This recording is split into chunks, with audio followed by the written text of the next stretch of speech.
I will never forget this. I was walking down the street in Japan, and there's this older Japanese lady walking towards me. And in the States, just full disclosure, sometimes you feel like, oh, I have to make this person feel comfortable or whatever. And so Because you're a she, bigger black dude, because I'm or Afro, yeah. yeah, 100%. Yeah. So she walks towards me and she walks right past me like it's nothing. And as she walks past me, I go, that was weird. Like what What a happened? weird And I was thing like, to be weird, though, right? Like, what a horrible thing to have that be a weird thing. but but having that experience, Right. John, was like, I was like, oh my God. Like she wasn't, there was no energy of like fear or whatever. She just was like, you're a person, I'm a person, whatever. I've got to get to wherever I'm going.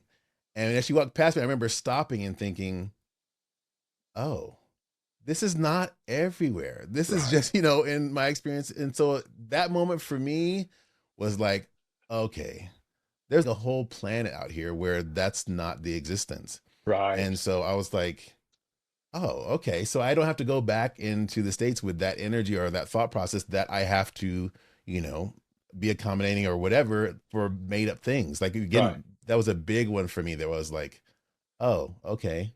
This isn't the world's perception of who you are. So that was that was worth the entire trip for me. Yeah. Yeah. Yeah. So that's really what we like to look at, like that pivot point, right?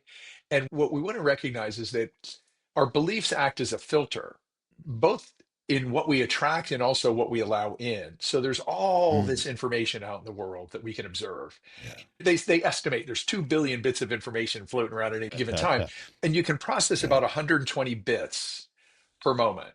Okay. Okay. So think about how much that filters down. And mostly what you're doing, because we're story making machines, is you're Mm, completing your story, right? You're yeah. looking out into the universe, say, what completes my story? What completes my expectations?